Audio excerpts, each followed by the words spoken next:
Welcome back. As the world mourns the death of Princess Diana, all eyes now turn to her two sons, Prince William and Prince Harry.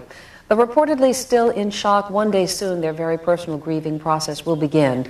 And here to shed some light on what they might be going through and what all children experiencing loss will need in the future is child grieving expert Denise Daniels. Denise, thanks for joining us. I wanted to ask you if you could give us any insight, first of all, into what these boys must be going through at this moment, because the only picture we have seen of them is the one in the car with their father going off to church the morning after their mom had died.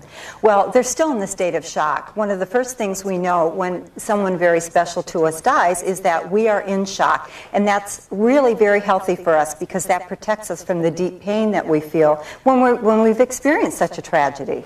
Should they be in London where their mother's body is right now? I mean, I've wondered this in my own head because they're in Scotland at a family home. Right. I think it's really important for the family to be together right now. That's the most important thing. They're with the Queen. They have a very good relationship with her. And, of course, their father, but other extended family members as well. And that's very important during a time of death. So it doesn't matter whether they are removed from her body at this point. And I ask that because I know you mentioned to me earlier that it's important before she's buried that they see their mother. I think the kids need to have an opportunity to say goodbye, a private goodbye to their mother.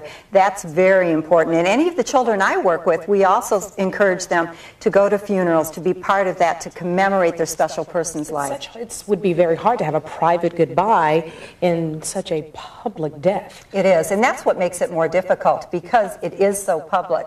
And because they're royalty. It's a very complex situation, but to involve the boys as much as they can in making the funeral arrangements makes them feel like they have some power and can have closure to it. And you wonder whether that's possible in a family that's been so stiff upper lip and approaches pain in a removed kind of way. Go ahead. No, go ahead. We were talking about this earlier, this whole issue of Prince William and his involvement in the funeral arrangements.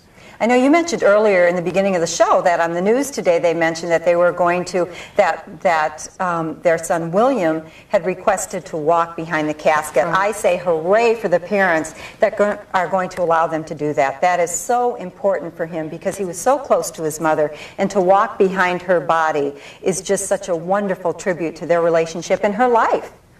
You know, I don't want to just limit this to the grief that just William and Harry may be feeling at this time, obviously are feeling. There are a bunch of children who are watching this tragedy unfold outside, you know. What are they feeling right now? Yes. Just regular, everyday people. Well, it's tough. Grief is tough enough for adults to understand, but for kids it's really difficult. And what children are seeing, they're seeing the graphic pictures of the demolished car. They're seeing the casket being loaded into the car. They're seeing people cry. And they're seeing pictures of William and Harry with their mother. And all of those things say to a child, what if that happens to me? What if my mother dies? Who will be there to take care of me? It's really fears of abandonment that these kids are struggling with right now. And so it's very important that we provide support to our children as well. Actually, I have a list of some guidelines that have been suggested for a child who is facing this kind of tragedy. Number one is talk to your children. Number two, be reassuring.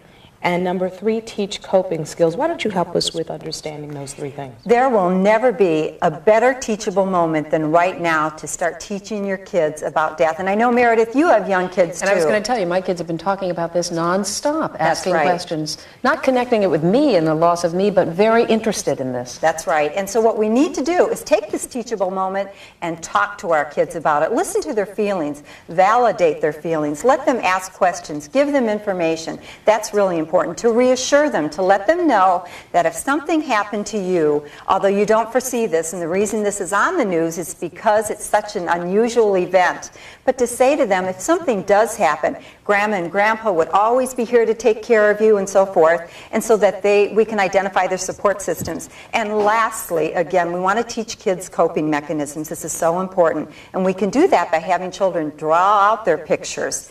Draw their feelings out on paper with crayons at home.